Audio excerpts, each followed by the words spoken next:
کے لیے حمد و صلات کے بعد عزیز دوستوں، بزرگوں اور بھائیوں، حضرت سیدنا ابراہیم خلیل اللہ اعلیٰ نبی نام علیہ الصلاۃ والسلام کا تذکرہ قرآن مجید نے کئی جگہوں پہ بیان فرمایا ہے۔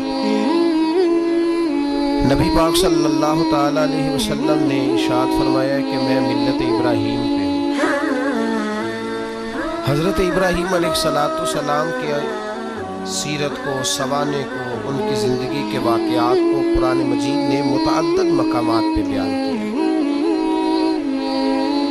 انبیاء کرام علیہ السلام 1,24,000 کم و بیش ہوئے، لیکن دین اسلام میں نبی پاک علیہ السلام کی امت میں جو مقام حضرت ابراہیم کا ہے وہ بس انہی کا ہے۔ ان کی زندگی ایک بڑی خوبصورت، بڑی منفرد اور مسلمانوں کے لیے بڑی اسوہ نور دینے والی زندگی ہے۔ نبی پاک صلی اللہ علیہ وسلم نے فرمایا میں اپنے باپ حضرت ابراہیم کی دعا بن کے دنیا میں آیا۔ اور پھر محبوب پاک سید عالم صلی اللہ تعالی علیہ وسلم نے اپنی امت میں بھی جناب ابراہیم کے طریقے کو جاری رکھا۔ صحابہ نے قربانی کے بارے میں حضور سے پوچھا ما هذه الاضحیہ، یا رسول اللہ صلی اللہ علیہ وسلم یہ قربانی کیا ہے؟ تو فرمایا سنت ابیکم ابراہیم، یہ تمہارے باپ حضرت ابراہیم کا طریقہ ہے، یہ تمہارے باپ حضرت، حالانکہ قربانی نبی پاک صلی اللہ علیہ وسلم کا بھی طریقہ ہے، لیکن فرمایا تمہارے باپ حضرت ابراہیم کے ذکر کو باقی رکھا۔ اللہم صلی علی محمد وعلی آل محمد کما صلیت علی ابراہیم وعلی آل ابراہیم، ان کے تذکرے کو باقی رکھا۔ حضرت ابراہیم بڑی امتیازی شان والے نبی ہیں، بڑی امتیازی شان۔ رب کریم کا وہ دوست جس نے کوئی چیز بچا کے نہیں رکھی، ہر شے ہی اپنے رب کی بارگاہ میں پیش کرتی۔ چند چیزوں سے انسان کو بڑا پیار ہوتا ہے، گھر سے بڑا پیارا ہوتا ہے۔ وہ بڑا خوبصورت ہوٹل، 5 سٹار ہوٹل میں رہا، وہ اسلام آباد گیا، کسی سفر پہ گیا تو بڑے اعلیٰ قسم کے اس کو کھانے ملے، بڑی چیزیں ملی، لیکن کبھی دائیں کروٹ کبھی بائیں کروٹ۔ ساتھ بیڈ پہ دوست تھا تو اس نے کہا صاحب سو جاؤ، تو اس نے کہا یار جو مزہ اپنے گھر میں سونے کا ہے وہ کسی اور جگہ تھوڑی ہے۔ گھر بڑا پیارا ہوتا ہے، انسان لگاؤ ہوتا ہے، جس بے تکلفی سے، سکون سے، آرام سے انسان اپنے گھر میں وقت بتاتا ہے، کہیں اور مشکل ہو جاتا ہے۔ دوسرا، انسان کو اولاد بڑی پیاری ہوتی ہے، بڑی عجیب شے ہے، نہ ہو تب بھی بڑا دکھ ہے، اور ہونے کے بعد بھی اس کی بڑی آزمائش ہے۔ یہ بڑی ایک میٹھی چیز ہے۔ اولاد ایک بڑا عجیب سا میوہ ہے، پتہ نہیں یہ کس انجیکشن کا نام ہے کہ چھاتی پر چڑھ جائے تو اللہ سکون عطا فرما دیتا ہے، پتہ نہیں کس ٹھنڈی دولت کا نام رب کریم نے اولاد رکھا ہے، بڑی پیاری ہوتی ہے اولاد۔ پھر تیسری چیز انسان کی اپنی جان ہے، اور یہ اتنی قیمتی شے ہے کہ اللہ کریم نے فرمایا کہ اگر تیری گردن پہ کوئی آدمی پستول رکھ کے، تلوار تیرے گلے پہ رکھ کے کہے نا کہ رب کا انکار کر دے ورنہ مار دوں گا، تو فرمایا وقتی طور پہ میری ذات کا انکار کر پر جان بچا جا۔ اگر تو مرنے کے قریب ہو گیا ہے اور حرام شے کھائے بغیر تو بچ نہیں سکتا، مر جائے گا، تو فرمایا چل تو اس طرح کر حرام کھا کے جان بچا، پر جان بچانا فرض ہے، ضروری ہے۔ وطن بڑا پیارا، اولاد بڑی پیاری، جان بڑی پیاری، پر حضرت ابراہیم سے رب کریم نے فرمایا چل ابراہیم کوئی چیز دے، تو کہا یا اللہ تینوں ہی تیرے نام پہ قربان کرتا ہوں، تیری ہوئی ساری، ہر شے تیری۔ حضرت ابراہیم نے دین کے لیے، آپ شہر بابل کے قریب پیدا ہوئے تھے، وہاں سے مصر آئے، مصر سے فلسطین آئے، اور فلسطین سے آ کر کے کعبہ آباد فرمایا۔ زندگی سفروں میں گزری، سفر ایک تکلیف والی چیز ہے، پر حضرت ابراہیم نے وطن چھوڑ دیا، گھر چھوڑ دیا۔ جان بڑی عزیز ہوتی ہے، اصل میں نا جب انسان جد و جہد کرتا ہے نا دین کے لیے تو اس کے رستے میں بڑی چیزیں آتی ہیں، کبھی اولاد، کبھی گھر، کبھی باہر، کبھی حکومتیں، کبھی سیاستیں، کبھی چدراہٹیں، اس کے رستے میں بڑا کچھ آتا ہے اور اسے ہر چیز کو فیس کرنا پڑتا ہے۔ گھر کے اندر بھی جنگ ہوتی ہے اور گھر کے باہر بھی لڑائی ہوتی ہے۔ یہ آسان ہے ہی نہیں۔ ہم تو خیر ہتھیار چھوڑ کے پھینکنے والے لوگ ہیں، ہم بھولے بھالے لوگ ہیں۔ ہم کہتے ہیں میں نے تو کہا تھا مہندی نہ کرو، پر بیٹے نہیں مانے، بولے جو ہوئے۔ اسی طرح حالانکہ اگر وہ بیٹا کہے نا کہ ابا جی لاؤ زندگی میں سارا کچھ میرے نام کرو، تو پھر ہم بولے نہیں ہوتے، اور اس وقت ہم تیز ہوتے ہیں، کہتے ہیں یہ کیسے ہو سکتا ہے، ہاتھ کاٹ کے دے دوں۔ اس وقت نہیں، دین کے معاملے میں بولے ہوتے ہیں۔ بیٹا بد مذہب کے پاس جا رہا ہے تو اس وقت ہم بولے بھالے ہیں، کوئی عرض نہیں، لیکن اگر وہ اپنی پسند کی شادی کرے ہمیں کراس کر کے، پھر ساتھ ہی ہم تیز ہو جاتے ہیں۔ تو حضرت ابراہیم نے جب دین کے لیے نکلے تو جد و جہد کی، گھر کے اندر بھی گھر کے باہر بھی۔ آپ کے والد کا نام طارق ہے، وہ توحید پرست تھے، ایماندار تھے، پرہیزگار تھے۔ آپ کے چچا کا نام آزر ہے، وہ بت پرست تھے، بت بیچا کرتے تھے۔ حضرت سیدنا ابراہیم علیہ السلام جب میدان عمل میں نکلے تو حضرت ابراہیم علیہ السلام نے اپنے گھر سے جہاد شروع کیا، لڑنا پڑا۔ گھر کے اصولوں سے، چچا نے جو رواج بنائے ہوئے تھے اس رواج سے ٹکرائے۔ فرمایا میں اپنے گھر کے اندر یہ بت پرستی نہیں ہونے دیں گا۔ چچا کو ایک دفعہ نہیں، بار بار 100 دفعہ سمجھایا۔ آپ کا چچا بت بنا کے بیچا کرتا تھا۔ حضرت ابراہیم علیہ السلام تھوڑے بڑے ہوئے تو کہنے لگا کہ چلو میرے ساتھ، تم بھی بت بیچنے ہیں، ہمارا کاروبار ہے۔ حضرت ابراہیم ساتھ نکلے تو بت پکڑا ہے، گندے پانی کے اندر اس بت کو ڈبوتے ہیں، کہتے ہیں کسی نے خریدنا ہے تو خرید لو، نہ یہ نفع دے سکتا ہے نہ نقصان دے سکتا ہے، جو اپنا آپ نہیں بچا سکتا تمہیں کیا بچائے گا، خریدنا ہے تو خرید لو۔ چچا کہنے لگا تو کاروبار چمکا رہا ہے کہ تباہ کر رہا ہے۔ گھر میں بڑے معاملات خراب ہوئے، جھگڑے ہوئے، لیکن حضرت ابراہیم علیہ السلام ایک منٹ کے لیے بھی اپنے گھر کے اندر بھی کمپرومائز کرنے کو تیار ہے۔ یہ تھوڑا مشکل میں نے پہلو چھیڑ دیا ہے، یہ تھوڑا مشکل پہلو چھیڑ دیا ہے۔ تھوڑا سمجھدار آدمی ہے پر بیوی سے پردہ نہیں کرا سکتا، سیانا ہے، پنچایت کا بندہ ہے، جو اسے آپ کہیں گے وہ بات یہ سنائے گا، لیکن کہتا ہے نہیں جی میں نے کوشش کر لی ہے۔ کس قسم کی کوشش ہے صاحب، کیسے ہو گیا؟ حضرت ابراہیم علیہ السلام نے گھر کے اندر سے فرمایا نہیں کرنے دوں گا، گھر کے اندر بھی ٹکرائے، فرمایا تم جو بھی ہو، پاش پاش کیا چچا کے اصولوں کو، اور باہر جب نکلے تو صرف علاقے کے چیئرمین سے نہیں ٹکرائے، ایم پی ایم این اے وزیر مشیر سے نہیں ٹکرائے، سپر پاور نمرود دنیا کا واحد حکمران تھا، اس وقت دوسرا کوئی حکمران ہی نہیں تھا،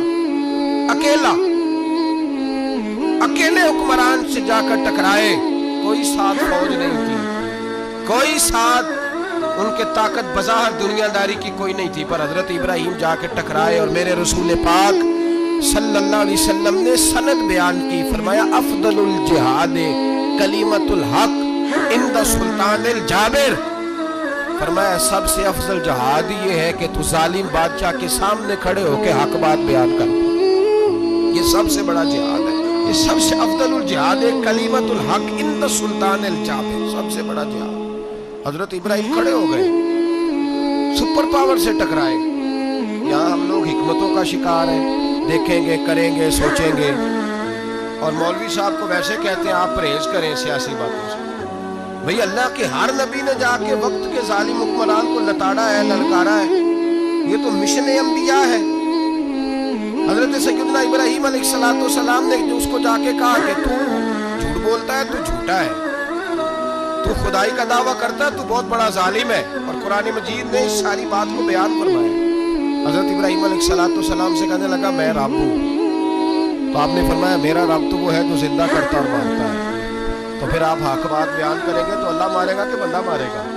کچھ بھی نہیں ہوتا، کیونکہ زندگی موت کس کے ہاتھ میں ہے؟ اللہ کے ہاتھ میں، زندگی موت اللہ، کچھ بھی نہیں ہوتا۔ انسان صحیح سمت کا تعین کرے اور صحیح چلے۔ حضرت علی شیر خدا سے کسی نے کہا تھا کہ آپ کے بڑی دشمنی ہے، کوئی محافظ رکھ لیں، آپ فرمانے لگے موت خود بہت بڑی محافظ ہے، وقت سے پہلے آتی ہی نہیں، بڑی محافظ ہے، وقت سے پہلے۔ علامہ نورانی رحمۃ اللہ اللہ تعالیٰ علیہ کراچی جیسے شہر میں رہا کرتے تھے جہاں کام کام پہ خطرہ تھا. لوگوں نے کہا حضرت اتنے بڑے لیڈر ہو, آپ کی جماعت کی 62 سیٹیں ہوئی قومی اسمبلی میں, ایک ایسا وقت بھی آیا تو کوئی ایک آدمی بندوق والا. آپ فرمانے لگے مجھے ضرورت ہی نہیں, اس لیے کہ جس خدا رسول کے لیے میں نکلا ہوں وہ خود ہی حفاظت کرنے والے ہیں, ضرورت نہیں ان چیزوں. تو بھائی حضرت ابراہیم ٹکرائے اور آپ کا انداز کیا ہے؟ جا کے کہا کہ تم نہیں, خدا وہ ہے جو زندہ کرتا. اور اس نے ایک بیوقوفوں جیسی دلیل دی. ایک آدمی کو کل پھانسی دینی تھی تو اس کو بلایا, کہنے لگا تجھے کب پھانسی ہے؟ اس نے کہا کل. کہنے لگا جا تجھے ذات کی یا زندگی دی, اس کو چھٹی دے دی. ایک عام آدمی بیچارہ بیٹھا تھا, اس کو پکڑ کے نا کہنے لگا اس کی گردن اڑا دو. کہنے لگا دیکھ لو میں بھی زندہ کرتا اور مارتا ہوں, وہ جو کل مرنے والا تھا میں نے زندہ کر دیا ہے, اور جس کو پتہ ہی نہیں تھا کہ میں نے مرنا ہے اسے پکڑ کے میں نے مار دیا ہے. یہ بیوقوفوں جیسی دلیل ہے. حضرت سیدنا ابراہیم علیہ السلام چاہتے تو اسی وقت دلیل توڑ دیتے کہ تو کیا بیوقوفوں جیسی بات کر رہا ہے, اگر تو زندگی دیتا ہے تو مرے ہوئے میں جان ڈال کے دے جس کو تو نے مارا ہے. لیکن حضرت ابراہیم نے دیکھا کہ بیوقوف ہے, بیوقوفوں سے بحث نہیں ہوتی, دلیل بدل لی جاتی ہے, ان کی عقل کے مطابق بات کی جاتی ہے. حضرت ابراہیم فرمانے لگے میرا رب وہ ہے جو سورج مشرق سے نکالتا ہے اور مغرب میں غروب کرتا ہے. تو اگر رب ہے تو مغرب سے نکال کے مشرق میں غروب کر. فبہت الذی کفر, کافر لاجواب ہو گیا, اس کے پاس اس چیز کا کوئی جواب نہیں تھا. علامہ اسماعیل حقی نے خوبصورت فقرہ لکھا ہے, خوبصورت جان ڈال دی ایک جملہ کہہ کے. حضرت سیدنا علامہ اسماعیل حقی رحمۃ اللہ علیہ فرمانے لگے چونکہ نمرود بیوقوفوں جیسی باتیں کر رہا تھا, اگر وہ یہ کہہ دیتا نا کہ میں سورج کو نکالتا ہوں مشرق سے, میں غروب کرتا ہوں معاذ اللہ مغرب میں میں نکالتا ہوں, تو آپ اپنے رب سے کہیے کہ وہ مغرب سے نکال کے مشرق میں غروب کرے. علامہ اسماعیل حقی فرماتے ہیں رب کریم کی آواز قدرت تھی, مالک حضرت ابراہیم علیہ السلام کے اس, اگر وہ کہہ دیتا اور حضرت ابراہیم دعا کر دیتے تو رب کریم نے فرشتوں کو تیار بٹھایا ہوا تھا. فرمایا اگر یہ کہہ دے میرے خلیل سے کہ سورج مغرب سے نکال کے مشرق میں غروب کرنا ہے تو تیار رہنا, جس طرح خلیل کہیں گے ویسے ہی کر دیں گے. واتخذ اللہ ابراہیم خلیلا, ابراہیم ہمارا دوست جو ہوا, جیسے کہے گا ویسے کر دیں گے. حضرت سیدنا ابراہیم علیہ السلام کی باتوں کا جب جواب نہ دے سکا, دلیل نہیں بندہ دیتا, پھر لڑائی کرتا ہے, پھر جھوٹے موٹے اعتراض کرتا ہے. دلیل ختم ہوتی ہے تو لوگ ذاتیات میں اترتے ہیں, کہتے ہیں یہ کھانستا صحیح نہیں, دیکھتا صحیح نہیں. دلیل ختم, اب ذاتیات پہ اترے, کہنے لگے مجھے پتہ چلا ہے کہ یہ فلانی جگہ گیا تھا تو وہاں جا کے اس نے اس طرح کیا. پھر لوگ ذاتیات پہ اترتے ہیں, جب دلیل کا جواب دلیل سے نہیں دے پاتے پھر ذاتیات پر اتر کر حملے کرتے ہیں. حضرت ابراہیم کے دلائل کا جواب نمرود نہ دے سکا تو کہنے لگا کہ اس کو آگ میں ڈال دو. قوم گئی ہوئی تھی ساری, آپ نے بات سنی ہوئی ہے, میں نے صرف اشارہ دینا ہے, میلے پہ حضرت سیدنا ابراہیم علیہ السلام نے سارے بت توڑ دیے, کلاڑا بڑے بت کی گردن پہ رکھا. واپس آئے, کہنے لگے بت کس نے توڑے ہیں؟ تو فرمایا اس سے پوچھ لو جس کی گردن پہ کلاڑا ہے. کہنے لگے یہ تو بول ہی نہیں سکتا. تو فرمانے لگے بڑے بیوقوف ہو, جو بولتا ہی نہیں, سنتا ہی نہیں, اپنا آپ نہیں بچا سکتا, اس کی پوجا کرتے ہو. کہنے لگے پکڑو, دلیلیں ختم ہو گئی, اس کو آگ میں ڈالو. بہت بڑی حویلی 45 فٹ مربع پہ مشتمل ایک حویلی بنائی گئی اور 45 فٹ اونچی. مختلف روایات, علامہ اسماعیل حقی کہتے ہیں کہ 3 مہینے تک نمرود نے کہا کہ اس کے اندر لکڑیاں ڈالو. لوگ پوچھنے لگے کتنی دنیا جلانی ہے؟ کہنے لگا بندہ تو ایک جلانا ہے, پر بندہ بڑا تگڑا ہے, ایک بندہ. 3 مہینے لکڑیاں ڈالی گئی. اور لوگوں کی جو تہمات ہوتی ہیں نا وہ بڑی عجیب ہوتی ہیں. تہمات میں نے بڑی تفصیل سے رمضان المبارک میں گفتگو کی تھی. بدشگونی, تہمات لوگ لیتے ہیں. اس وقت بھی لوگ تہمات کا شکار ہو گئے. عقیدہ بگڑ جاتا ہے تو وہ عجیب و غریب باتیں کرنے لگتا ہے. تہمات کا شکار ہو گئے. بیویاں نظر مانتی, میں بیمار ہوں, اگر صحیح ہو گئی تو اتنے من لکڑی دوں گی حضرت ابراہیم کی آگ جلانے کے لیے. ایک عورت لے کے جا رہی ہے لکڑیاں, ایک نیک دل آدمی نے اسے پوچھا کہاں جا رہی ہو؟ کہنے لگی میں نے منت مانی تھی تو حضرت ابراہیم علیہ السلام کو معاذ اللہ جلانے کے لیے لکڑیاں لے کے جا رہی ہوں. تو وہ رب کریم کے بندے کہنے لگے تو ڈھونڈتی رہے گی تجھے وہ جگہ ملے گی نہیں. وہ بی بی کئی مہینے گھومتی رہی, جگہ ہی نہیں ملی جہاں لکڑیاں ڈال, ماری گئی. تو حماد کا شکار ہوئے بہت سارے لوگ. تو حماد کا بھائی, تو حماد دین کے اندر منع ہے. تو حماد دین میں کوئی نظر ماننا, کوئی کسی بزرگ کے مزار پہ جا کے سالے ثواب کے لیے کوئی چیز ماننا, یہ تو درست ہوا. لیکن غیر شرعی نظریں مان لینا کہ میں آ کے گرد چکر لگاؤں گا, میں جناب وہاں جا کے یہ والا تماشا کروں گا, میں دھاگا باندھوں گا, میں رسا کاٹوں گا, میں وہاں گندے اور سے پانی پیوں گا, ان کی شریعت اجازت, یہ توہمات ہیں, بدشگونی ہے. دین میں ان کی کوئی گنجائش ہے؟ آپ نظر ماننے سے پہلے بھی کسی عالم سے رابطہ کریں کہ میں منت مانگنے لگا ہوں تو کیسے ماننی چاہیے, کا طریقہ پوچھیں. ایسے ہی غلط چیز کی منت تھوڑی مان لی جائے گی. 12 لام برسرے مطلب حضرت ابراہیم کے لیے آگ جلائی گئی, 45 فٹ اونچی آگ ہے, پرندہ بھی اوپر سے گزرتا ہے تو نیچے گر جاتا ہے جل کے. اتنے دن لگا کے آگ جلائی گئی. اب حضرت ابراہیم کو جلایا جانے لگا ہے. یہاں تو موجے ہے نا, جو کسی ادارے کا سربراہ ہے اس کے لیے موج ہے, کسی جگہ آفیسر بن گیا تو موج ہے, پیر صاحب کے لیے موج ہے, علامہ صاحب کے لیے موج ہے, خطیب صاحب کے لیے موج ہے. جلنا کس کو پڑتا ہے؟ والی کوئی نہیں رہا اللہ ماشاءاللہ. وہ لوگ گزر گئے جو تکلیفیں سہ کے کام کرتے تھے, گزر گیا زمانہ. حضرت سیدنا ابراہیم علیہ السلام کو جلایا جانے لگا ہے تو اب اتنی بڑی آگ ہے تو ڈالے کیسے؟ شیطان نے تجویز دی کہ منجنیق بناؤ. منجنیق, بڑے بڑے بانس باندھ کے ان کے نیچے رسا باندھو. وہ جس طرح جھولنے کے لیے جھولا بنایا جاتا ہے, اس طرح ایک منجنیق پرانے زمانے میں اس میں پتھر رکھ کے پھینکے جاتے تھے دشمنوں پہ. وہ منجنیق بنائی گئی کہ دور سے حضرت ابراہیم کو پھینکیں گے. ہاتھ حضرت ابراہیم کے باندھ دیے, پاؤں مبارک باندھ دیے. پوری زمین پہ ایک نام لینے والا خدا کا, اور اس کو آج رسیوں میں جکڑا ہوا ہے. جب پھینکا جانے لگا نا آگ میں, حوریں رونے لگے, فرشتے تڑپنے لگے, اے اللہ یہ کیا ہونے لگا ہے؟ ایک تیرا خلیل اور وہ بھی آگ میں. فرمایا جاؤ جا کے اس سے کہو اگر تمہاری مدد لیتا ہے تو اسے بچاؤ. ہوا کا فرشتہ آیا, کہا ابراہیم اگر تو کہے. او بھائی, ان چیزوں کو کہانی سمجھ کے نہ سنا کریں, یہ داستان نہیں, یہ وہ طریقے ہیں جو ہمارے رسول نے ہمیں اپنانے کا حکم ارشاد فرمایا ہے. جو عقیدے, یہ وہ نظریات ہیں جو ہمیں اوڑھنے کو کہا گیا.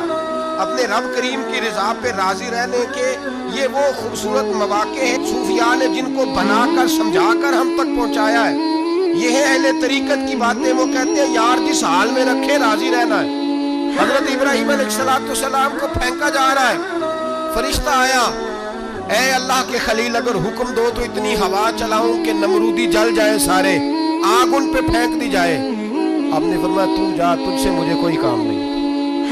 تھوڑی دیر کے بعد پانی کا فرشتہ آیا, کہا حضور اتنی بارش برساؤں گا کہ آگ بجھ جائے گی. فرمایا تو جا, تجھ سے کوئی کام نہیں. اب جب منجنیق میں رکھ دیے گئے, آگ میں جانے کا لمحہ ہے, تیاری ہے, حضرت جبریل امین حاضر خدمت ہوئے. کہا ابراہیم کوئی حاجت؟ فرمایا تجھ سے کوئی نہیں. کہا چلو مجھ سے نہیں تو رب کریم سے ہی بات کر لو, مجھے پتا ہے میں چھوٹا ہوں, آپ مجھ سے مدد کیوں لوگے, رب کریم سے ہی بات کر لیں. تو حضرت ابراہیم کہنے لگے جبریل یہ بتا, رب کو نہیں پتا اس کا خلیل کس حال میں ہے؟ اسے نہیں پتا میں کس حال میں ہوں, میرے ہاتھ بندے ہیں, پیر بندے ہیں آگ میں, اسے نہیں پتا.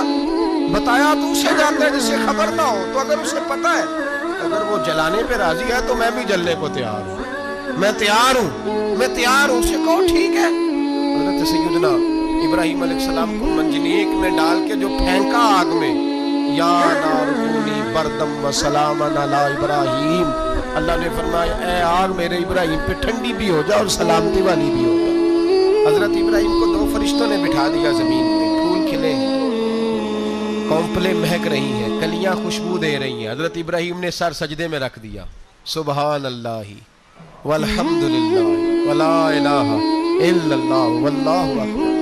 حضرت ابراہیم اللہ کی تسبیح پڑھنے لگے, رب کریم کا شکر بجا لانے لگے.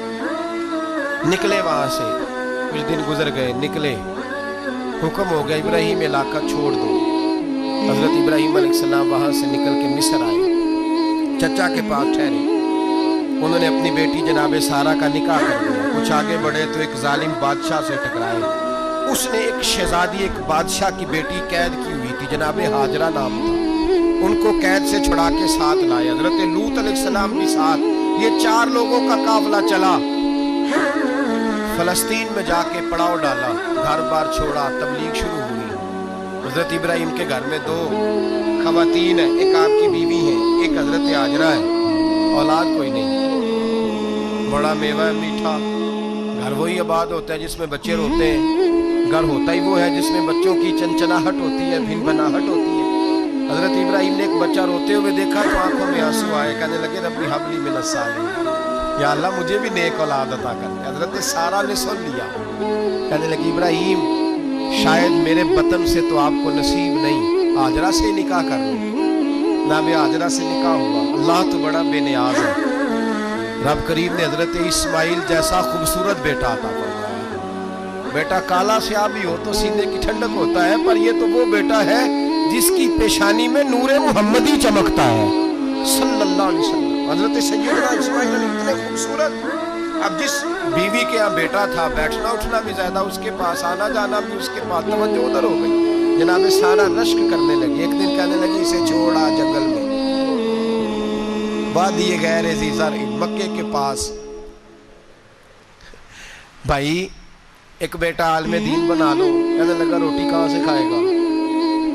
تیرے 5 بیٹے ہیں تو حافظ قرآن بنا، کہتے روٹی کہاں سے کھائے گا؟ بچہ بھی کہتا ہے میں کہاں سے کھاؤں گا؟ حضرت ابراہیم علیہ السلام تو چند مہینے کا بچہ چھوڑ آئے، تو کہاں سے روٹی کھائی حضرت اسماعیل؟ کہاں سے کھائی ان کی اماں نے روٹی؟ بھوکے مر جاتے ہیں یہ سارے۔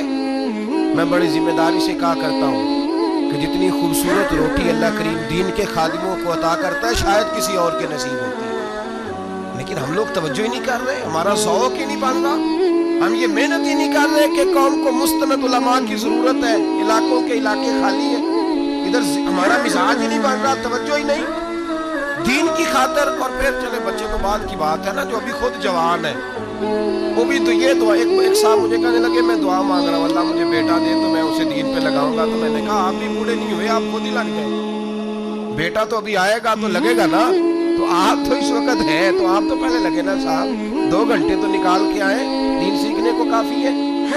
آپ اتنی لمبی سوچ رہے ہیں کہ بچہ آئے گا تو بڑا ہوگا تو وہ جائے گا تو دیکھی جائے گی، ابھی تو آپ ہیں تو آپ تو آؤ۔ حضرت ابراہیم نے بچہ وہاں چھوڑا۔ یہاں سے جو عمرہ کرنے لوگ جاتے ہیں نا، جو حج کرنے جاتے ہیں، ان کو پتا ہے کہ وہاں دنیا کی ہر نعمت ملتی ہے، پھر بھی ڈبل ٹرپل پیسے لوگ جیبوں میں ڈال کے جاتے ہیں۔ حضرت ابراہیم جب وہاں لے کے گئے تو کوئی انسان نہیں تھا، پانی کا قطرہ نہیں تھا، 2 کلو کھجور، ایک مشکیزہ، بیوی کو تھمایا۔ ہمارے گھر میں ہزاروں چیزیں پڑی ہیں، لیکن وہ جو توکل ہے نا وہ ختم ہو گیا۔ اللہ دے گا، حلال حلال پہ قناعت کرے، جائز جائز پہ بھروسہ کرے، رب کریم عطا کرنے والا ہے، وہ مزاج ختم ہو گیا۔ حضرت سیدنا ابراہیم علیہ السلام 2 کلو کھجوریں، ایک مشکیزہ پانی کا دے کر کے، اور وہاں بٹھایا آپ نے اپنے بچے کو اور اپنی زوجہ جناب ہاجرہ کو، اور بٹھا کر کے یہ واپس پلٹنے لگے تو حضرت ہاجرہ سلام اللہ علیہ نے آواز دی، کہا ابراہیم کس کے سہارے پہ چھوڑ کے جا رہے ہیں؟ جہاں آب زمزم کا کنواں ہے نا، جو لوگ گئے ہیں جنہوں نے صفا مروہ کی صحیح کی ہے، صفا مروہ سے باہر نکلے نا، سرکار کی ولادت کا مقام ہے، اس جگہ پہ آب زمزم کا کنواں تھا، وہاں حضرت سیدنا ہاجرہ کو بٹھایا، کوئی چیز نہیں، کوئی درخت نہیں، کوئی کھیت نہیں، کوئی پانی نہیں، کوئی کنواں نہیں، وہاں بٹھایا اور بٹھا کر کے نکلنے لگے تو جناب ہاجرہ فرمانے لگی ابراہیم کس کے سہارے پہ چھوڑ کے جا رہے ہیں؟ کہنے لگے اللہ کے سہارے پہ۔ تو پاک باز بی بی نے ایک لفظ پوچھا، کہا ابراہیم یہ میرے رب کا حکم ہے؟ یہ میرے بس جن کا عقیدہ توحید مضبوط ہو ان کے لیے ایک جملہ کافی ہوتا ہے، یہ میرے اللہ کا حکم ہے؟ تو جناب ابراہیم علیہ السلام فرمانے لگے ہاجرہ ہاں رب کا حکم ہے۔ جب یہ لفظ کہے تو چاہیے تھا نا حضرت ابراہیم تسلی دیتے، تو بی بی صاحبہ تسلی دینے لگی، عرض کرنے لگی ابراہیم اگر اللہ کا حکم ہے تو پھر آپ ہماری فکر نہ کرنا، اگر یہ رب کا حکم ہے تو پھر ہماری فکر نہ کرنا، جس رب نے ہمیں یہاں تک پہنچایا ہے وہ ہمیں کبھی بھی ضائع نہیں فرمائے گا، پھر فکر نہ کرنا۔ حضرت ابراہیم آ گئے، بات آپ نے سنی ہوئی ہے، اشارہ کرنا مقصود ہے۔ 13 سال میں چلے مان بھی لیا جائے بعض روایات کی روشنی میں کہ آتے جاتے بھی رہے، لیکن مکمل دیکھ بھال اپنے بچے کی پرورش میں پورا حضرت ابراہیم علیہ السلام کا کردار، سارا کردار ماں کا تھا۔ میں جب خواتین کے بارے میں کوئی بات کرتا ہوں تو میں آپ کو اکثر کہتا ہوں کہ یہ صرف بیوی کے لیے حکم نہیں ہوتا، یہ ٹریننگ بیٹی کو دینی ہے اور بہن کو دینی ہے، یہ تربیت کریں اپنے گھر میں۔ میں تجربے کی روشنی میں یہ بات عرض کیا کرتا ہوں کہ بھائی، بچے باپ کے فرما بردار اس وقت ہوتے ہیں جب اماں انہیں باپ کا فرما بردار کرتے ہیں، اور بچے باپ کے نافرمان بھی تب ہوتے ہیں جب اماں انہیں باپ کا۔ میں نے اپنے کانوں سے سنا ایک دفعہ ایک بچہ اپنے باپ سے کہہ رہا ہے، آپ نے تو ساری زندگی باہر گزار دی، پیسے کمانا کون سا مشکل کام ہے، دکھ سکھ تو سارے اماں نے برداشت کیے، سکولوں میں وہ جاتی تھی، فلانا کام وہ کرتی تھی، فلانا کام۔ اب یہ سوچ اس کی ذاتی تو نہیں، یہ اس کو دی گئی ہے، اور اگر اس کو یہ سوچ دے دی جائے کہ اماں کہے کہ میں تو اپنوں میں رہی ساری زندگی، میں نے تو اپنوں میں وقت گزارا، اور تیرا باپ تو کئی دفعہ جنازے بھی نہیں پڑھ سکا، نے تو ماں باپ ایسے دفن کر دی، وہ اگر یہ سوچ فراہم کرے تو پھر بچہ باپ کا فرما بردار ہوتا ہے۔ اور یہ والی روایتیں ہم بیوی کو سناتے ہیں، حالانکہ کس کو سنانی چاہیے؟ بولیے، بہن اور بیٹی کو، بہن اور بیٹی کو سنائیں یہ باتیں، ان کو سمجھائیں، تاکہ آگے جا کے وہ جو گھر ترتیب دے وہ گھر بڑا عمدہ اور نکھرا ہوا ہو۔ حضرت سیدنا ابراہیم 13 سال کے بعد آئے، چونکہ گھر میں اللہ تبارک و تعالیٰ کی دوستی کا چرچا تھا، اللہ تبارک و تعالیٰ کی محبوبیت کا غلبہ تھا۔ 13 سال کے بعد فلما بالغ معہ سعیا، بیٹا جب اتنا بڑا ہوا کہ ساتھ چلنے لگا تو حضرت ابراہیم نے اپنے بیٹے کو بلا کے کہا، بیٹا مجھے خواب آئی ہے، میں تجھے ذبح کر رہا ہوں، تیری کیا رضا ہے؟ تو حضرت اسماعیل کہنے لگے، یا ابت افعل ما تؤمر، ابا جی اللہ جیسے حکم دیتا ہے میرے ساتھ ویسے ہی کریں، جیسے اللہ حکم دیتا ہے ویسے ہی، بولیے، ویسے ہی کریں۔ حضرت حاجرہ کو کہا کہ ایک دوست نے دعوت کی ہے تو وہاں جا رہے ہیں، بی بی مطمئن ہے، تفصیلات کی ضرورت نہیں، ختم بات، اعتبار ہے، مطمئن ہو گئی۔ شیطان پیچھے سے آیا اماں کے پاس، ذرا تھوڑی دیر کے لیے تصور جمائیے، یہاں تو پڑوسن آ کے کوئی بات بتا دیتی ہے خاوند کے بارے میں تو کئی مہینے جھگڑا جاری رہتا ہے، پڑوسن محلے دار۔ شیطان نے آ کے بتایا لفظ کیا ہے؟ کہا حاجرہ تمہیں پتہ ہے کہاں جا رہے؟ کہا دوست کی دعوت میں۔ تو کہنے لگے دوست کون ہے؟ رب کریم۔ اور ابراہیم کا خیال ہے کہ اس رب نے مجھے حکم دیا ہے کہ میں ذبح کروں۔ تو حضرت حاجرہ کہنے لگی کبھی باپ بھی بیٹا ذبح کرتے ہیں؟ شیطان کہنے لگا ان کا خیال ہے کہ ان کے رب نے حکم دیا ہے۔ جناب حاجرہ فرمانے لگی اگر رب نے حکم دیا تو پھر تو مجھے شیطان لگتا ہے، تو مجھے شیطان لگتا ہے۔ کیا مطلب؟ فرمانے لگی اگر رب کریم کا حکم ہے تو میرے پاس ایک اسماعیل ہے، اگر 1000 بھی ہوتے میں سارے اللہ کے راستے میں پیش کر دے دیتی، مالک کا ہی تو ہے سارا کچھ، اسی کا ہے، اس میں لیت اللہ کی کیا گنجائش ہے۔ حضرت سیدنا ابراہیم علیہ السلام نے بیٹے کے حلق پہ چھری رکھ بھی دی اور چھری چلا بھی دی، رکھ بھی دی، اور وہ تو اللہ کریم نے فرمایا یا ابراہیم قد صدقت الرؤیا، ابراہیم تو نے خواب سچا کر دکھایا، وہ قیامت تک تیرا نام رہے گا۔ حضرت ابراہیم نے وطن بھی دیا، جان بھی دی، بیٹا بھی، اللہ کریم نے دمبے دیے، فرمایا یہ فدیہ ہے۔ اب یہ قربانی قیامت تک حضرت ابراہیم کے طریقے کے مطابق جاری ہے۔ حضرت ابراہیم بہت بڑے مہمان نواز تھے، بہت بڑے۔ آپ جب مصر میں قیام تھا تو بڑے بڑے لمبے چوڑے لنگر پکتے تھے، لوگ آیا جایا کرتے تھے، بڑا تفصیل کے ساتھ کھانا ہوتا تھا۔ مہمان نوازی آپ کی خاص صفت مبارکہ ہے۔ ہمارے ہاں بھی مہمان نوازی ہوتی ہے امیروں کی، بلکہ اب تو مہمان نوازی اس طرح کی ہے کہ کل تیری میرے پاس دعوت ہے اور پرسوں میری تیرے پاس ہے، وہی امیروں میں وہ چکر رہتا ہے، پارٹیاں دوست ایک دوسرے کو ڈالتے ہیں، تیری طرف پارٹی تیری طرف، اور اسی انداز میں اب یہ عید آئے گی نا، ٹکا پارٹیاں ہوں گی جگہ جگہ، اور لوگ سوال پوچھنے لگے ابھی سے، کہتے ہیں قربانی کا کتنا گوشت گھر رکھنا جائز ہے، قربانی کا کتنا گوشت گھر رکھنا جائز ہے، سارا ہی جی اس لیے فریزر لے لے، فریج سے نہیں کام چلے گا، سارا ہی جہاز رکھنا سارا ہی جائز ہے، رکھ لے۔ وہ خدا کے بندے، قربانی وہ بندہ دیتا ہے جو سارا سال ہی گوشت کھاتا ہے، صحیح کہہ رہا ہوں؟ قربانی صاحب نصاب، صاحب استطاعت بندہ دیتا ہے نا، تو وہ سارا سال ہی گوشت ہے، سارا گھر میں رکھنا بھی جائز ہے، لیکن سارا دے دینا بھی۔ تو جو آ رہی ہے اس پہ کیوں توجہ کرتے ہو؟ جو دوسرا جائز ہے اس پہ کیوں نہیں عمل کرتے؟ سارا تقسیم کر دیں، بات ختم ہوئی۔ یقین کریں، محرم میں جا کے دوست ٹیلی فون کر کے سوال پوچھتے ہیں، کہتے ہیں صاحب سنا ہے قربانی کا گوشت محرم میں کھانا جائز نہیں۔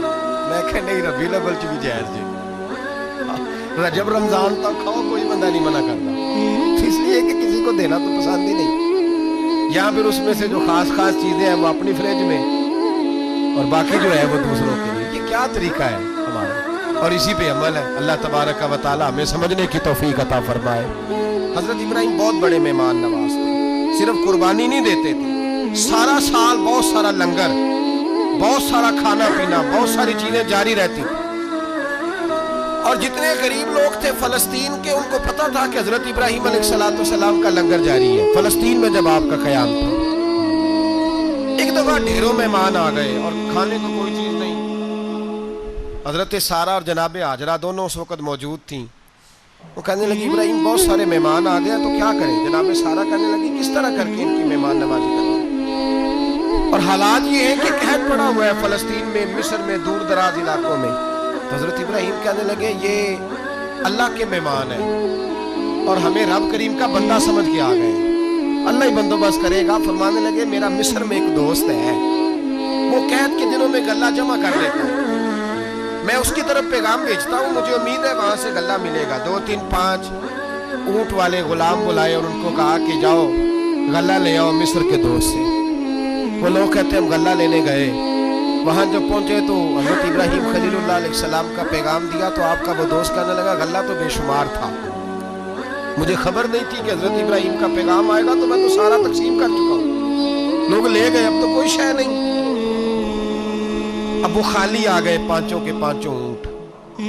جب خالی آئے تو حضرت ابراہیم کی حویلی کی دیواریں چھوٹی چھوٹی تھیں، ان غلاموں میں سے، خادموں میں سے، آپ کے ان چاہنے والوں میں سے ایک کہنے لگا یار وہ غریب تو انتظار کر رہے ہوں گے کہ غلہ لینے گئے ہیں، ہمیں روٹی ملے گی۔ چھوٹی چھوٹی دیواریں ہیں، وہ جب دیکھیں گے نا خالی آ گئے تو انہیں تکلیف ہوگی، اس طرح کرو بوریوں میں ریت بھر لیتے ہیں، ریت بھر کے لے جاتے ہیں، بعد میں اندر رکھ کے انہیں سمجھا بہلا لیں گے یا حضرت ابراہیم کو بتائیں گے، وہ خود ہی ان لوگوں کی دل جوئی فرمائیں گے۔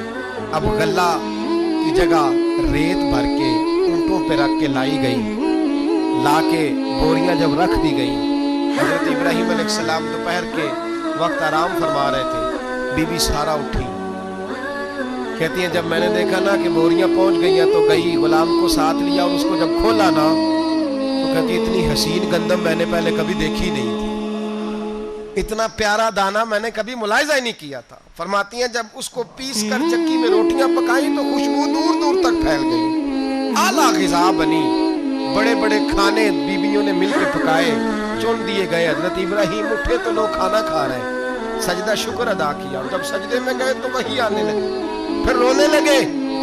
جب پلٹ کر باہر تشریف لائے تو جناب سارہ کہنے لگی ابراہیم تمہارا مصری یار بڑا اچھا ہے، اس نے اتنی اعلیٰ گندم بھیجی ہے کہ اتنی تو میں نے پیاری گندم کبھی دیکھی نہیں۔ جناب ابراہیم مسکرائے، فرمانے لگی سارہ یہ مصری یار نے نہیں بھیجی، یہ میرے عرشی یار نے بھیجی ہے، یہ میرے عرشی یار نے بھیجی۔ بھائی مہمان نوازی مزاج تھا، لٹا دینا مزاج تھا، دوسروں کی اشوشوئی مزاج تھا۔ حضرت ابراہیم علیہ السلام کا طریقہ ہے قربانی، حضور نے ان کا طریقہ بیان کیا۔ اگر سال کے بعد قربانی دینا ان کا طریقہ ہے تو سارا سال غریبوں کو روٹی دینا بھی حضرت ابراہیم کا طریقہ ہے، سارا سال غریب کی نوکری کرنا یہ بھی حضرت ابراہیم کا طریقہ ہے، بھوکے کو کھانا کھلانا یہ بھی۔ میرے مصطفیٰ کریم سید عالم صلی اللہ علیہ وسلم سے صحابہ نے پوچھا حضور بہترین مسلمان کون ہے؟ بہترین مسلمان تو حضور نے فرمایا جو سلام لینے میں پہل کرے اور غریب کو روٹی کھلانے میں سب سے اچھا ہو، وہ بہترین مسلمان ہے، زبردست مسلمان۔ ہمارے ہاں دعوتیں ہوتی ہیں تو امیروں کی، افطاریاں ہیں تو امیروں کی، اور میرے مصطفیٰ کریم علیہ السلام نے فرمایا بدترین دعوت ہے جس میں امیر بلائے جائے غریب نہ بلائے جائے، وہ بدترین دعوت حضرت ابراہیم کا طریقہ رہا، ساری زندگی مہمان نوازی۔ اور دوسرا ان کا مزاج تھا، اللہ سے پیار ہو گیا تھا نا۔ جب رب کریم سے محبت ہوتی ہے نا اور محبت کا احساس ہوتا ہے دل میں، پھر سجدے لمبے ہوتے ہیں۔ عام آدمی تو نماز بھی نہیں پڑھ سکتا، جسے خدا سے محبت ہوتی ہے وہ تہجد بھی نہیں چھوڑ سکتا۔ وہ یہ محبت کی بات ہے نا، جس کو پیار ہوتا ہے اس کی تہجد بھی ہے، اس کی اشراق بھی ہے، چاشت بھی ہے، اس کے عمرے بھی ہیں، اس کے حج بھی ہے، اس کے بار بار کعبۃ اللہ کے دیدار بھی ہیں۔ یہ محبت الہی ہے، جوش مارتی ہے۔ ان لوگ سجدہ کرتے ہیں تو اٹھتے ہی نہیں، اللہ کے بندوں سے پیار کرتے ہیں اللہ کی۔ حضرت ابراہیم کو رب کریم سے اتنی محبت تھی، اتنا پیار تھا کہ وہ آپ کی زندگی کے ہر پہلو سے چھلکتا تھا۔ ایک وقت ایسا آیا کہ اللہ تعالیٰ نے حضرت ابراہیم کو بہت زیادہ مال عطا فرمایا، اتنے اونٹ گنے نہیں جاتے، گائیں اتنی زیادہ کہ شمار نہیں ہوتے، بکرے بکریاں اتنی زیادہ کہ شمار، بہت زیادہ مال اللہ نے عطا فرمایا۔ اور ابھی کچھ عرصہ پہلے آپ پیچھے جائیں نا تو جو لفظ مال تھا وہ روپے میں تو بولا ہی نہیں جاتا، وہ جانوروں پہ بولا جاتا۔ بہت زیادہ مال اللہ نے دیا، بکریاں، گائیں، اونٹ، بیل، بڑا کچھ۔ رب کریم نے فرشتوں سے فرمایا کہ وَاتَّخَذَ اللَّهُ إِبْرَاهِيمَ خَلِيلًا، ابراہیم میرا دوست ہے۔ تو فرشتے کہنے لگے یا اللہ جسے اتنا کچھ دیا جائے اس نے دوست تو بننا ہی ہوتا ہے، تو نوازا ہی پڑا ہے، اتنا مال، اتنے کھیت کھلیان، اتنا کچھ۔ اللہ کریم نے فرمایا جاؤ آزمائش کر لو، امتحان لے لو۔ فرشتہ امتحان لینے پہنچ گیا۔ حضرت ابراہیم کے جانور چر رہے ہیں چراگاہ میں، حضرت ابراہیم بھی ہے، غلام بھی ہے، بہت بڑا ریوڑ ہے۔ آپ تشریف فرمائیں۔ ایک فرشتہ آیا تو کھیت میں چھپ کے بیٹھ گیا اور بلند آواز سے کہنے لگا سبحان اللہ والحمدللہ ولا الہ الا اللہ واللہ۔ یہ تسبیح بڑی پسند ہے، محبوب نے ان کی فضیلت بیان کی۔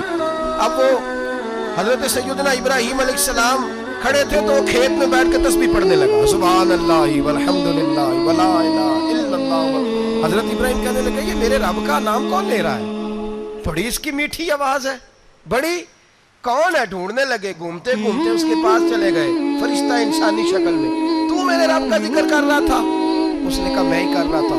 فرمانے لگے یار ایک دفعہ پھر نہیں کرتا؟ تو کہنے لگا ابراہیم پہلے تو میں اپنی مرضی سے کر رہا تھا، تو کہتا ہے تو پیسے لگیں گے، پیسے ہیں تو کر دیتا ہوں۔ حضرت ابراہیم کہنے لگے بول تو کیا لے گا؟ میرے اللہ کا ذکر سنانے کا کیا لے گا؟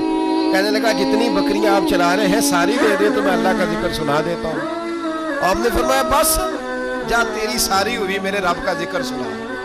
اور پھر شروع ہو گیا سبحان اللہ الحمدللہ ولا الہ الا اللہ واللہ اکبر۔ حضرت ابراہیم علیہ السلام کیف میں یار پھر ذرا سنا، نا علمہ وچ پھسا سانو تو یار دی گل سنا سا، ذرا دوبارہ سنا۔ میں پھر سنایا، ایک دفعہ پھر کہا، فرشتہ کہنے لگا بس جی آپ کے پیسے پورے ہو گئے۔ حضرت ابراہیم کہنے لگے چل ایک دفعہ اور سنا۔ کہنے لگا پیسے لگیں گے، تو کیا لے گا؟ کہنے لگا گائیں بھینسیں ساری میری۔ فرمایا بس یار اتنی قیمت، تو سنا صحیح، سارا کچھ ہی تیرا۔ پھر شروع ہو گیا سبحان اللہ والحمدللہ ولا الہ الا اللہ واللہ اکبر۔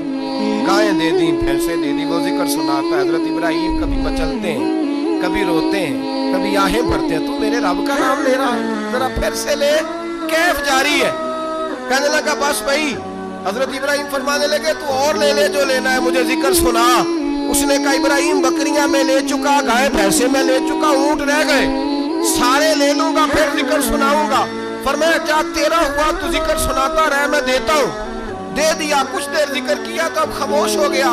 حضرت ابراہیم خلیل اللہ علیہ السلام فرمانے لگے ذکر سنا۔ کہنے لگا ابراہیم اب تیرے پاس دینے کو کیا ہے؟ ہر چیز تو میں لے چکا۔ آپ فرمانے لگے یہ گائے بھینسیں بکریاں چرانے کے لیے تجھے کوئی نوکر ملازم بھی تو چاہیے نا، تو اس طرح کر مجھے رکھ لے، میں روٹی نہیں مانگوں گا، کھانا نہیں مانگوں گا، تو اللہ کا ذکر سناتا رہنا، میں تیرے جانوروں کی نوکری کرتا رہوں۔ حضرت ابراہیم علیہ السلام نے جب یہ کہا نا، فرشتے کی آنکھوں میں آنسو آ گئے۔ تر دامنی پہ شیخ ہماری نہ جائیے، ہم دامن نچوڑ دیں تو فرشتے وضو کریں۔ فرشتہ رو پڑا اور کہنے لگا ابراہیم مجھے سینے سے لگاؤ، آپ واقعی اس قابل ہے کہ اللہ آپ کو اپنا دوست بنائے، واقعی اس قابل ہے کہ رب آپ کو اپنا حضرت ابراہیم علیہ السلام کا خدا سے محبت کرنے کا نرالا انداز. اور میرے بھائی یہی محبت انہیں میرے مصطفیٰ سے بھی تھی. ایک نبی گھر بنا رہا ہے, دوسرا بنوا رہا ہے. حضرت اسماعیل علیہ السلام پتھر اٹھا اٹھا کے لا رہے ہیں, جناب ابراہیم بنا رہے ہیں. جب خانہ کعبہ بن گیا تو کہنے لگے ربنا وابعث فیہم رسولا, اے اللہ اب اسے بسانے کے لیے اپنا آخری رسول بھی عطا فرما. نبی پاک فرماتے ہیں میں دعا ہوں حضرت ابراہیم کی. یہ قربانی حضرت ابراہیم کا طریقہ.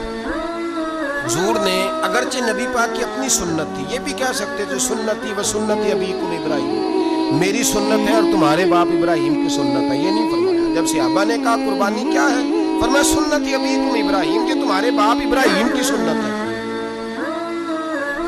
ہر صاحب نصاب پر قربانی واجب ہے. جو زکوٰۃ کا نصاب رکھتا ہو اس پر قربانی واجب ہے. یعنی ضروریات سے زیادہ اتنے پیسے, جتنے پیسوں سے زکوٰۃ فرض ہوتی ہے اتنے پیسے جس آدمی کے پاس قربانی سے پہلے پہلے آ جائیں اس آدمی پر قربانی کرنا واجب ہے. بکرا, چھترا, دمبا 1 سال کا یا دمبا 6 مہینے کا ہو پر اتنا بڑا محسوس ہوتا ہو کہ لگے کہ 1 سال کا ہے, اس کی قربانی ہو سکتی ہے. جانور میں کوئی عیب نہیں ہونا چاہیے, اتنا کمزور نہ ہو کہ ذبح جہاں اسے کرنا ہے وہاں وہ چل کے جا نہ سکے, اتنا کمزور جانور نہ ہو, اس کے اندر بظاہر کوئی اتنا بڑا نقص نہ پایا جاتا ہو, کانا نہ ہو, لنگڑا نہ ہو, کوئی اس کی ہاتھ نہ کٹے ہوئے ہو, ایسا نقص جو واضح ہو. بکرا 1 سال کا, گائے اور بھینس یہ 2 سال کی, اونٹ 5 سال کا. اب اس میں یہ ہے کہ ہمارے بہت سارے دوست چونکہ ہم دیہاتی لوگ ہیں تو پوچھتے ہیں کہ دوندا نہیں ہے تو چوگا نہیں ہے, تو یہ ہماری پنجابی کی اصطلاحات ہیں. پنجابی کی شریعت اسلامیہ نے سال بتائے ہیں, یہ تو ہم نے اپنی آسانی کے لیے یا دیہاتوں میں جو ماحول تھا اس طرح کا جانور لیں, خوبصورت جانور لیں. جو نصاب ہے وہ میں نے آپ کو بتایا, لیکن ایک اور پہلو بھی ہے. نبی پاک صلی اللہ علیہ وسلم پہ زکوٰۃ کبھی فرض نہیں ہوئی, کبھی حضور پہ زکوٰۃ فرض نہیں ہوئی. نبی پاک صلی اللہ علیہ وسلم کے پاس اتنا سرمایہ کبھی اکٹھا ہوا ہی نہیں کہ زکوٰۃ فرض ہو. لیکن نبی پاک کے صحابہ فرماتے ہیں کہ مدینے کے 10 سالوں میں اللہ کے رسول نے ہر سال قربانی فرمائی, ہر سال قربانی دی. اور جس سال حضور حج کرنے گئے اس سال اللہ کے نبی نے 63 اونٹ ذبح فرمائے.